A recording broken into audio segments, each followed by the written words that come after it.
اللہ کا کام ہے، اللہ کے پسندیدہ لوگ ہیں جو اللہ کا کام کرتے ہیں، اور وہ حکمران بھی اللہ تعالیٰ ان میں برکت ڈالے ان کے کام میں، ان سماجی رہنماؤں کے کام میں، ان دینی رہنماؤں کے کام میں جو اس کام میں شریک ہو جائے۔ چلیں، یہ تو اچھی بات سے پروگرام کا آغاز کر لیا۔ اب ذرا سر سیاست پہ آ جاتے ہیں۔ وہ تحریک انصاف نے درخواست دی تھی الیکشن کمیشن میں کہ یوسف رضا گیلانی صاحب کو نااہل قرار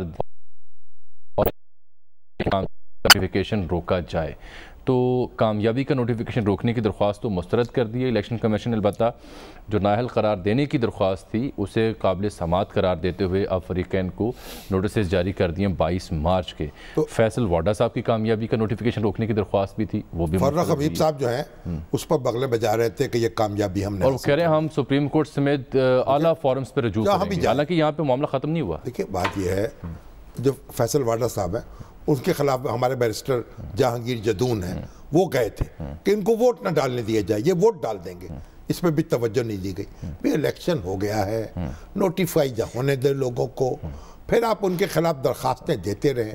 عدالتوں کو، آج الیکشن کمیشن نے جاری کر دیا اداروں کو 48 منتخب سینیٹرز کے لیے مقابلہ کریں، سیاست کے میدان میں مقابلہ کریں، عدالتوں کی آڑ نہ لیں، کوئی بھی پارٹی ہو، عدالتوں کو اتنا ملوث نہ کریں۔ اور چیف جسٹس جو اسلام آباد ہائی کورٹ کے، انہوں نے بھی یہ بات کہی، میں نے کل بھی عرض کیا تھا نا کہ یہ درخواست مجھے لگتا ہے کہ قابل سماعت نہیں ہوگی، کل آپ نے پروگرام میں کیونکہ یہ فورم جب الیکشن کمیشن کے سامنے زیر سماعت ہے بات، تو وہاں پر اسلام آباد ہائی کورٹ میں جانے کی بات۔ چیف جسٹس اسلام آباد ہائی کورٹ نے یہ ریمارکس دیے، میں ان کے ریمارکس سناتا ہوں آپ کو۔ وہ کہتے ہیں کہ غیر ضروری طور پر عدالتوں کو سیاسی معاملات میں لانا ٹھیک نہیں، اور درخواست گزار کو ہدایت کی کہ وہ متعلقہ فورم سے رجوع کرے جو الیکشن کمیشن پاکستان۔ ڈسکے کا معاملہ ہوا تو سپریم کورٹ میں پہنچے کہ جناب یہ جو الیکشن روکا جائے، یعنی ایک طرف الیکشن کمیشن پورے حلقے میں الیکشن ہو، ایک طرف وہ وہاں پہ سپریم کورٹ پاکستان میں عمر عطا بندیال صاحب کی سربراہی میں 3 رکنی بینچ کا رہا ہے۔ سیاست کے میدان سے نہ بھاگے، مقابلہ کریں، انتخابی میدان میں رہیں، عدالتوں میں کم سے کم جائیں،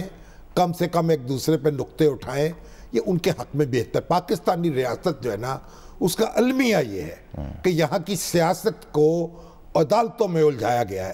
ہماری پہلی دستور ساز اسمبلی جو ہے، اس کو جو تحلیل کیا گیا، ہمارے پہلے وزیر اعظم کو جو ڈسمس کیا گیا، پھر وہ قومی عدالتوں میں معاملہ پہنچا، اور عدالتوں میں بیٹھے ہوئے جو جج تھے انہوں نے اس ملک کی تاریخ جو تھی اس پہ سیاہی پھیر دی۔ اب دیکھیں، میں بھی نظریہ ضرورت ایجاد ہوا۔ ابھی پڑھ رہا تھا، ہمارے شاہد حامد صاحب ہیں، سابق گورنر پنجاب کے، ان کی یادداشتیں چھپی ہیں، انگریزی میں لکھا ہے یادوں کا خزانہ۔ بات یہ ہے بھائی، ان کے والد صاحب جو تھے وہ ملٹری سیکرٹری تھے، گورنر جنرل غلام محمد کے، گورنر جنرل خواجہ ناظم الدین کے، بریگیڈیئر حامد نواز صاحب، اور یحییٰ دور بھی دیکھ رکھا تھا انہوں نے۔ دیکھیے وہ بہت سینئر جو تھے، وہ فوجی افسر تھے، اور جب وہ خواجہ ناظم الدین کو ڈسمس کیا غلام محمد صاحب نے، تو وہ اس وقت وہاں ملٹری سیکرٹری وہ تھے۔ تو انہوں نے لکھا ہے کہ میں نے اپنے والد سے پوچھا یہ ہوا کیا تھا جب خواجہ صاحب کو ڈسمس کیا گیا، خواجہ صاحب کو، تو انہوں نے کہا وہ خواجہ صاحب کابینہ کے وزیروں کو بلایا گورنر جنرل نے، اس میں خواجہ صاحب بھی تھے، پرائم منسٹر کو بھی بلایا۔ جب وہ آ کے بیٹھے تو چھوٹے ہی گورنر جنرل نے کہا خواجہ صاحب آپ استعفیٰ دے دیں۔ کیوں؟ انہوں نے کہا میں کو استعفیٰ دے دیں، تو بجٹ منظور کرایا، ان کو اعتماد حاصل تھا اسمبلی کا۔ ان کا اچھا استعفیٰ نہیں دیں گے؟ نہیں، تو چلیے آپ کو ڈسمس کر دیتے، یو آر ڈسمسڈ۔ یہ گورنر جنرل نے فوری حکم جاری، اور ڈسمس ہو گئے۔ اور انہوں نے کہا اس وقت ملٹری سیکرٹری کے کمرے میں سیکرٹری ڈیفنس بیٹھے ہوئے تھے میجر جنرل اسکندر مرزا، اور ایوب خان صاحب، اور کمانڈر ان چیف بیٹھے ہوئے تھے جنرل ایوب خان۔ اندازہ کیجیے، اس طرح سے پہلا وار کیا گیا اس ملک کی بنیادوں پر، اور آج تک ہم اس سے نہیں نکل سکتے۔ اچھا، تو میں یہ عرض کرتا ہوں، یہ عدالتیں جو تھیں وہ خرگوش وہ شتر مرغ بن کے بیٹھ گئی، انہوں نے آنکھیں بند کر لی اور ہماری تباہی کر دی۔ فرد واحد نے وہ اختیار استعمال کیے، اور وہ ہمارے جو فاؤنڈنگ فادرز تھے، پہلی اسمبلی کے لوگ، وہ بھی سمن بکمن بنے رہے، وہ بھی گریبان نہ پکڑ سکے اس اپاہج شخص کا۔ لیکن آج تو پھر دیکھیں آپ کیوں جاتے ہیں بار بار عدالتوں میں، کیوں جاتے ہیں؟ میں یہ کہتا ہوں، یہ جو اطہر من اللہ صاحب ہے، کیا ڈنگ کے آدمی ہیں، بار بار تلقین کرتے ہیں لوگوں کو کہ متعلقہ فورم سے جائیں، اپنی بساط اپنی چادر جو ہے اس کو دیکھیں، نہیں اس پہ پاؤں پھر پھیلائیں۔ ڈسکا الیکشن کا اگر ہم ذکر کریں تو وہاں بھی تو عمر عطا بندیال صاحب کی سربراہی میں جو 3 رکنی بینچ تھا، انہوں نے پی ٹی آئی کی جو فوری حکم امتناع کی درخواست ڈسکا الیکشن پر مسترد کی ہے، یہ نہ کریں، مسترد کیا انہوں نے، ضروری طریقے سے جائیں، وکیلوں کے ہاتھ میں نہ کھیلیں۔ یہ مناظرہ باز مولوی ہیں، یہ وکیل جو ہیں، اچھا ان سے پھر بچیں۔ وہ ڈسکا انتخاب کے اوپر چونکہ الیکشن کمیشن کا تفصیلی فیصلہ ہوا ہے تو اس میں کہا گیا ہے کہ یہ انتخاب شفاف اور آزادانہ نہیں تھے، اور 20 پولنگ اسٹیشنز کے فارم 45 تاخیر سے ملے، نہ صرف تاخیر سے بلکہ یہ ٹیمپرڈ تھے، اور پولنگ کا عملہ چونکہ غائب ہوا، اس وجہ پر نتائج جو ہیں ان پر شکوک و شبہات پیدا ہوتے ہیں۔ اور پھر یہ بھی اس میں مینشن کیا گیا کہ جب صورتحال خراب ہوئی تو چیف الیکشن کمشنر نے آئی جی اور چیف سیکرٹری سے رابطے کیے جن کا جواب نہیں دیا گیا، اس وجہ سے انہوں نے یہ فیصلہ دیا ہے، اور اب پولنگ کی تاریخ تبدیل کی گئی ہے اور 10 اپریل کو یہ انتخاب ہوں گے ڈسکا میں۔ پوری انتظامیہ کو ڈوب کے مر جانا چاہیے۔ یہ جو اسمبلی یہ آ رہے ہیں عدالتوں میں، ان کو شرم آنی چاہیے۔ یہ 20 لوگ کس نے چرا لیے، کس نے غائب کر دیے، ان کے اغوا کے پرچے کٹنے چاہیے۔ وہ آئی جی، وہ چیف سیکرٹری کیسے فون بند کر کے بیٹھے رہے؟ کیا تماشا ہے، شرم نہیں آتی ہے، منہ نہیں چھپاتے ہیں، اور پھر ادھر پہنچ جاتے ہیں عدالتوں میں۔ کیا کرتے ہیں؟ اپنے خود ہی غور کریں اپنے معاملات پر۔ اصل مقابلے کی طرف آ جائیں، اصل مقابلے کی طرف آئیں۔ اصل مقابلہ ہے یوسف رضا گیلانی میں اور صادق سنجرانی میں۔ دونوں جو ہیں متحرک ہیں، مل جل رہے ہیں، عشائیے ہو رہے ہیں، بھائی وفود کی صورت میں ملاقاتیں ہو رہی ہیں، چیمبرز میں، چیمبرز کے باہر بھی، لانز میں بھی جایا جا رہا ہے تاکہ کوئی سن نہ لے اور بات چیت کر لی جائے۔ درست ہے۔ اب ہوا بات یہ ہے، وہ ہمارے ہری چند اختر کا شعر ہے، انہوں نے کہا ہمیں دوزخ، ہمیں جناب شیخ کو جنت اور ہمیں دوزخ عطا ہوگا، بس اتنی بات ہے جس کے لیے یہ محشر بپا ہائے ہائے کیا بات ہے۔ بھائی ایک جیتے گا، ایک ہارے گا، اللہ اللہ خیر صلی نہیں ہے نا سر، تو آپ یہ تو زندگی موت کا مسئلہ پڑا ہوا ہے۔ آپ تھڑیے، آپ مقابلہ کریں، گدگدی کریں، ایک آج دوسرے کو زج کریں، لیکن ایک حد سے نہ آگے نہیں، حد سے آگے کی بات کیوں ہم کر رہے ہیں اس کی وجہ شبلی فراز صاحب کا بیان ہے، لیکن اس سے پہلے سینیٹر دلاور صاحب ہیں جو کہ نون لیگ کی جانب سے منتخب ہوئے تھے، تب نون لیگ کی جو نشان تھا اس کا مسئلہ تھا اور وہ آزاد اسی تو منتخب ہوئے، اور اطلاع یہ ہے کہ پچھلا جو انتخاب تھا صادق سنجرانی صاحب کا اس میں بھی انہوں نے ووٹ اپنی جماعت کو نہیں دیا بلکہ سنجرانی صاحب کو دیا تھا۔ آج ہم نے ان سے رابطہ کرنے کی کوشش کی، بہت فون کیے، پہلا فون تو انہوں نے اٹھا لیا اور تصدیق کر دی کہ وہ دلاور صاحب بھی بات کر رہے ہیں، کیونکہ خبر ہے کہ انہوں نے اعلان کر دیا کہ وہ صادق سنجرانی صاحب کو ووٹ دیں گے اور پی ڈی ایم کے حمایت یافتہ امیدوار کو ووٹ نہیں دیں گے۔ تو انہوں نے جب ہم سے گفتگو کی، کہا پروگرام میں آئے تو انہوں نے فرمایا کہ جی میں تو کسی قسم کے ٹاک شو میں جانا پسند نہیں کرتا۔ پھر ان کی خدمت میں سوال عرض کیا کہ جناب یہ تصدیق کر دیں کہ آپ نے یہ اعلان کیا ہے تو اس کی وجہ بتا دیں کہ آپ نے یہ اعلان کیوں کیا ہے تاکہ ہم ناظرین کو بتا سکیں کہ کیا وجہ بنی، تو انہوں نے اس کا جواب دینے سے گریز کیا ہے۔ وہ سوال میرے ابھی تک ان کو ہمارے جو جسٹس ثاقب نثار صاحب تھے، چیف جسٹس، یہ ان کی روح کو اصالہ ثواب کے لیے انہوں نے یہ فیصلہ کیا۔ اللہ اکبر۔ انہوں نے یہ کہا کہ یہ آزاد حیثیت ہو گئی ہے ان کی، یہ مسلم لیگ نون کے جو ٹکٹ ہولڈرز ہیں، اب اس کا وہ فائدہ اٹھا رہے ہوں گے۔ چلیے، چہرے بے نقاب ہو رہے ہیں، کھل رہے ہیں، آپ کیا کر رہے ہیں؟ کیوں؟ اچھا ایک ووٹ کا تو فائدہ ہو گیا نا سنجرانی صاحب کو۔ ایک آپ کو یاد ہے ایم کیو ایم کی منتخب ہوئی ہیں، نو منتخب سینیٹر خالدہ عطیب، وہ عدت میں ہیں، تو ایم کیو ایم کے رہنماؤں نے ان سے بھی رابطہ کیا ہے کہ آپ اس کے لیے کوئی فتویٰ لیں کیونکہ ضرورت ہے آپ کے ووٹ کی۔ نہیں، خالدہ عطیب جو ہیں عدت کے دوران وہ ووٹ ڈال سکتی ہیں، اس میں کوئی ممانعت نہیں ہے۔ اچھا، کہیں ممانعت نہیں ہے۔ اچھا، کیونکہ وہاں پہ مسئلہ زیر بحث تھا۔ یہ کوئی ایسی بات نہیں، وہ اپنے جا کے خاموشی کے ساتھ سوگ کے عالم میں ہوں گی، عدت میں ہوں گی، تو وہ اگر مجھے نہیں معلوم کہ ان کے شوہر رخصت ہو گئے دنیا سے، تو اللہ تعالیٰ ان کی مغفرت کرے، اور عدت میں یہ روکا نہیں گیا، ضروری کام آپ کر سکتے ہیں، ضرورت کے مطابق باہر بھی نکل سکتے ہیں گھر سے، اس میں کوئی ایسی بات نہیں۔ یہ تو ہو گیا، اب یہ کوئی نسل قطعی کا معاملہ نہیں۔ اب یہ اس صورتحال کے بعد نا 1 یا 2 ووٹوں کا مسئلہ رہ جائے گا۔ اب جو بھی ہے، اس سلسلے میں شبلی فراز صاحب نے کل رات ایک پروگرام میں جو بات کی تھی وہ میرا فراز صاحب جو تھے، سن لیں، شاہ زیب خانزادہ کے ساتھ جو گفتگو کی ہے وہ تو فریم کرانے کے قابل ہے۔ آپ کی اس کو تو عجائب گھر میں رکھ دینا چاہیے، اس گفتگو کو۔ اچھا وجہ کیا ہے پہلے میں بعد میں آپ سے پوچھ رہا ہوں، لیکن پہلے دیکھیے وزیر اطلاعات جناب شبلی فراز صاحب کیا فرما رہے تھے کل، اور پھر آج کی وضاحت کی وہ بعد میں بتاتا ہوں۔ اپوزیشن جو ہے جو کہ ہمیشہ رولز کو فلاؤٹ کرتی ہے، پیسے کا استعمال کرتی ہے، ہر طریقہ اختیار کرتی ہے، اس دفعہ ہم پریپیئرڈ ہیں. جو بھی ہوگا کم وٹ میں we will do whatever is required, whatever is needed to win this election. So یہ نہیں ہو سکتا کہ ہم ہاتھ قانون کے ساتھ اپنے ہاتھ پیچھے باندھ لیں اور جو دوسرا فریق ہے اس کا جو جی میں آئے دل میں آئے وہ کوئی طریقہ بھی ہو استعمال کر سکے، جس طرح کہ اس نے سینٹ کے الیکشن میں کیا نیشنل اسمبلی میں. تو ہم اس دفعہ کوئی نائس نہیں کھیلیں گے. ہم جو ہے تو ہر وہ کوشش کریں گے کہ یہ ہمارا کینڈیڈیٹ جو ہے وہ جیتے. تو ہم ان کو یہ نہیں کر سکتے ہیں کہ فٹ بال کے میچ میں اپوزیشن ٹیم کو ہاتھ سے بال روکنے کی بھی اجازت ہو اور ہم صرف پاؤں سے کھیل سکتے ہوں، ایسا ہو نہیں سکتا ہے. سو ہم جو ہے تو اس دفعہ وی ول ٹیک وہ کیا کہتے ہیں دا کیس ٹو دیم. ہم اس دفعہ نائس نہیں کھیلیں گے وہ کہہ رہے تھے، اور ہر وہ کام کریں، ہر وہ کوشش. وہ اپوزیشن پر تو الزام لگا رہے ہیں، اپنے بارے میں دعویٰ کر رہے ہیں، اعلان کر رہے ہیں، گویا پیسہ بھی استعمال کریں گے، دوست بھی استعمال کریں گے، زبردستی بھی کریں گے، جو تم کرو گے سو ہم کریں گے، جو بھی ممکنہ آپشن ان کے پاس دستیاب ہوئے. کیا یہ رہے ہیں اپوزیشن یہ کرتی ہے اور پھر کہہ رہے ہیں ہم بھی وہی کریں گے. اتنا اقبالی جرم جو ہے، میں تو حیران ہوں. شبلی صاحب جو ہیں بڑے باپ کے بیٹے ہیں اور خود بھی ایک ڈنگ کے آدمی ہیں. کیا کہا ہے انہوں نے؟ خود غور کر لیں، معذرت کریں اس پر. جذبات میں آ کر کیسے وہ کیا باتیں کی ہیں انہوں نے. مجھے بڑے شدید افسوس ہوا ہے. نہیں پھر آج انہوں نے پھر ہوا یہ جو بھی آپ وضاحت کر دیں.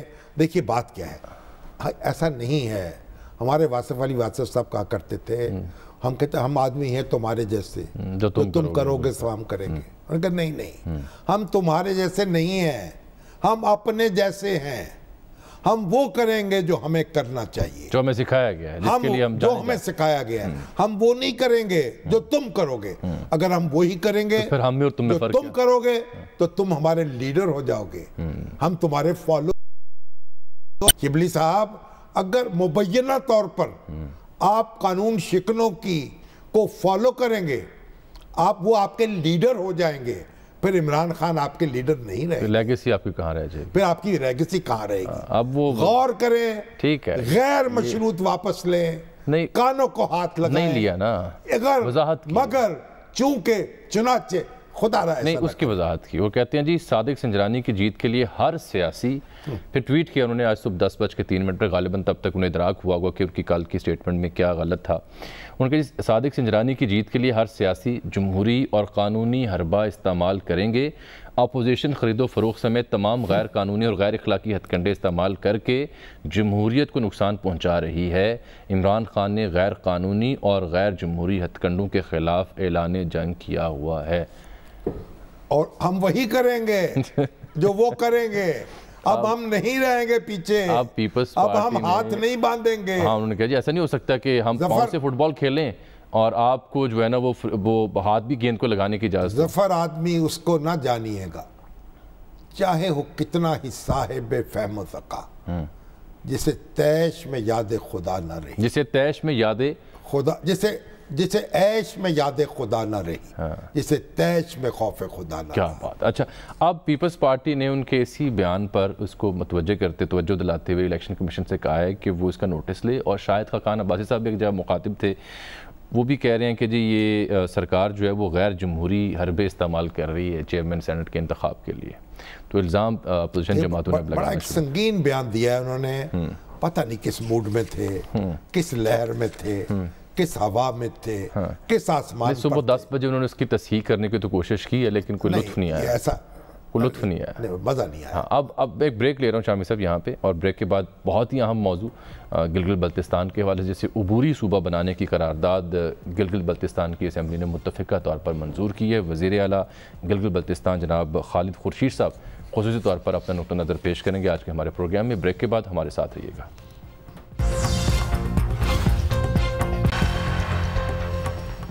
ویلکم بیک ناظرین. ہم نے گلگت بلتستان کو عبوری صوبہ بنانے کی قرارداد پر بات کرنی تھی جو متفقہ طور پر منظور ہوئی ہے. وزیر اعلیٰ جناب خالد خورشید صاحب نے وقت دیا ہوا تھا، اس وقت دستیاب نہیں ہے. ہم کوشش کریں لیفٹیننٹ ریٹائرڈ عبید اللہ بیگ جو کہ پاکستان تحریک انصاف سے ان کا تعلق ہے، جی بی میں وزیر انڈسٹریز ہیں اور لیبر کے وزیر ہیں، ان کے دستخط بھی ہیں قرارداد میں، ان سے بات کر سکیں جیسے ہی ہمیں دستیاب ہوں گے ہم ان سے بات کریں گے. لیکن کو سردی لگ گئی، اس موضوع پر بات کرتے ہیں، لیکن بریک سے پہلے چونکہ ہم سینٹ کو زیر بحث لے کے آئے ہوئے تھے، ڈپٹی چیئرمین سینٹ کے بارے میں بھی صلاح مشورہ ہو رہا تھا، تو بیورو چیف دنیا ٹی وی اسلام آباد خاور گھمن صاحب نے ہمیں جوائن کی ہے، جن کی خبر یہ ہے کہ بآسانی سنجرانی صاحب جیت جائیں گے. چلیے وہ تو دیکھتے ہیں. جی آپ پہلے فیڈ بیک دے دیں. سید سلمان ندوی صاحب جو ہیں جنوبی افریقہ میں بیٹھے ہوئے ہیں، سلمان ندوی، اور انہوں نے کہا شبلی فراز صاحب کے بیٹے ہیں، شبلی صاحب کے نام پر ہیں، شبلی کے ہم نام ہیں. انہوں نے کہا آپ ہی ذرا اپنے طرز عمل کو دیکھیں، ہم اگر عرض کریں گے تو شکایت ہوگی. نام بڑا بھاری ہے، ایک تو شبلی، اوپر سے فراز، اور پھر فراز. کیا بات ہے. تو اس لیے فراز پر رہے ہیں حضور. صحیح. اچھا خاور گھمن صاحب کیا اطلاعات ہیں سر، نمبر گیم اب کیا کہتی ہے، اور پھر اتحادیوں نے وزیر اعظم پہ معاملہ چھوڑ دیا، کیوں دقت پیش آ رہی ہے حکومت کو ڈپٹی چیئرمین سینٹ کے انتخاب میں؟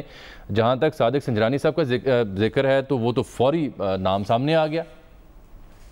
دیکھیں یہاں تک ابھی آپ نے کہا نا کہ میری خبر ہے کہ صادق سنجرانی جیت جائیں گے، آپ کے ساتھ اس ایشو کے اوپر کافی بحث و مباحثہ ہوا ہے. میرے حساب سے کافی کلوز فائٹ ہوگی، اور سیکنڈلی صادق سنجرانی کا فار دا ٹائم بینگ جو ہے اسلام آباد کے اندر خبر یہی ہے کہ ان کو اپر ہینڈ ہے. اب دیکھتے ہیں کہ 12 مارچ کو کیا بنتا ہے. جہاں تک ڈپٹی چیئرمین، ہمارا خیال تھا کہ آپ نے ان کو واک اوور دے دیا ہے.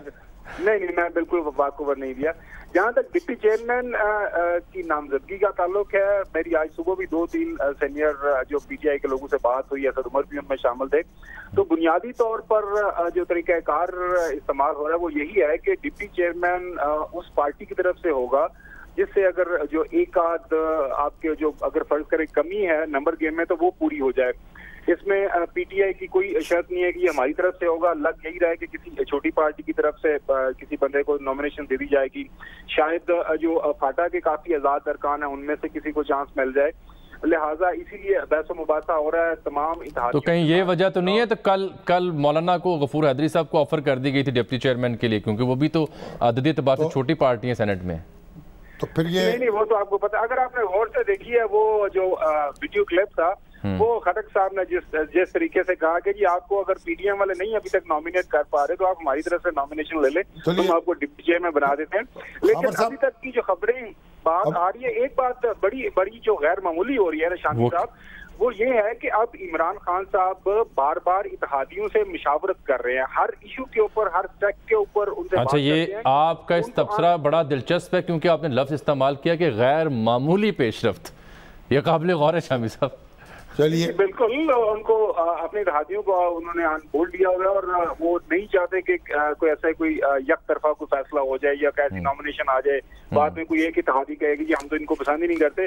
لہٰذا اس فائٹ کو بڑا سیریسلی لے رہے ہیں. اس کی وجہ بڑی سادہ سی ہے شامی صاحب، وہ یہ ہے کہ اگر یہ چیئرمین سینٹ جو ہے وہ الیکشن یوسف رضا گیلانی ہی جیت جاتے ہیں تو پھر میرے خیال میں موجودہ سسٹم جو موجودہ سیاسی نظام ہے اس کو بہت بڑا دھچکا لگے گا، اور باقی معاملہ جو ہے جو مدت ہے پاکستان تحریک انصاف کی حکومت کی وہ بہت ہی ویکر گراؤنڈ پہ چلے جائیں گے. لہٰذا تمام کوشش ہو رہی ہے کہ یہ جو آپ کو شامی صاحب کچھ پوچھ رہے ہیں گھمن صاحب.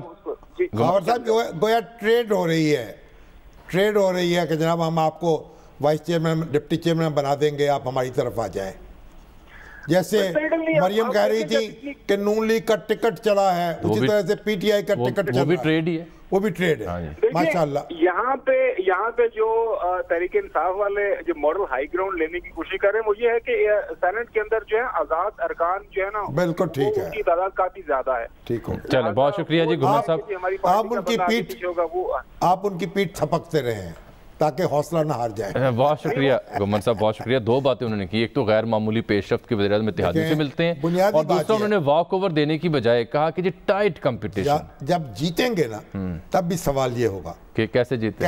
ہائے سوال تو ہوگا سر کہ بتائیں کیسے جیتے. ہمارے ڈاکٹر فرید ملک صاحب کہہ رہے ہیں کھانے کو، فوڈ کو نا فنڈامنٹل رائٹ بنانا چاہیے، ہر شخص کو کھانا فراہم کیا جائے، یہ ریاست کی ذمہ داری. ریاست نے انیشیٹو لیا. اگر روٹی کافی ہے، اس کے روٹی کھانا نہیں، روٹی ہر شخص کو پرووائڈ کی جائے اور ہر شخص کو ملنی چاہیے. آپ اس کے لیے میٹھی روٹی بنا دیں، مسی روٹی بنا دیں.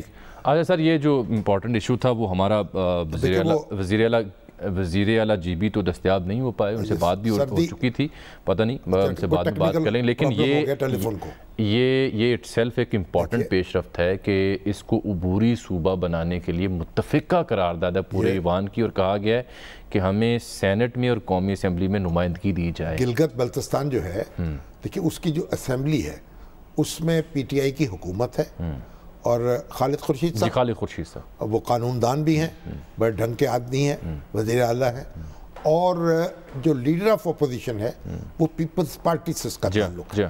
تو مسلم لیگ نون نے, پیپلز پارٹی نے, جے یو آئی فے نے اور پی ٹی آئی نے, سب نے مل کر یہ قرارداد منظور کی ہے کہ گلگت بلتستان کو صوبائی درجہ دیا جائے, اقوام متحدہ کی قراردادوں کو افیکٹ کیے بغیر, یعنی مسئلہ کشمیر اپنی جگہ رہے گا, ہمیں عبوری حیثیت ان کی ہوگی, اور اس کا یہ واحد مسئلہ ہے اس وقت جس پہ کنسنسس ہے حکومت کا بھی اور اپوزیشن کا بھی. دیکھنا اس میں امجد حسین صاحب جو پیپلز پارٹی کے ہیں, حزب اختلاف کے, ان کے دستخط ہیں, جو غلام محمد صاحب, میں نے کہا ساری پارٹیاں, بالکل اب ان کو فوری طور پر یہ قبول کرنا چاہیے. اب دیکھنا یہ ہوگا ان کی کتنی نشستیں ہوں گی, کیونکہ آبادی کم ہے, ہو سکتا ہے قومی اسمبلی میں 2 یا 3 نشستیں ہو سکیں گی ان کی, اور سینٹ میں کیا ان کو برابر کی نمائندگی دی جائے گی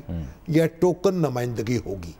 برابر کی نمائندگی بھی دی جا سکتی ہے, نمائندگی تو ہونا جی, کیونکہ اب سی پیک نے گزرنا ہے, اس پورے خطے کو امپاور کرنا ہے, اس کو بااختیار کرنا ہے, تو صوبے کا درجہ عبوری طور پر دیا جائے گا تو کچھ ہوگا نا. جب گلگت اور بلتستان میں بیٹھی ہوئی ساری پارٹیاں اکٹھی ہو گئی ہیں, تو جب اسلام آباد میں بیٹھی ہوئی پارٹیاں ہیں جو ایک دوسرے سے بات کرنے کی روادار نہیں ہیں, اس موضوع پہ تو ہوگی, اس موضوع پر وہ پیش رفت کریں, آگے بڑھیں, اور جلد از جلد یہ اسمبلی کی قرارداد کو قانونی اور آئینی جو ہے عمل کا جامہ پہنا دیں.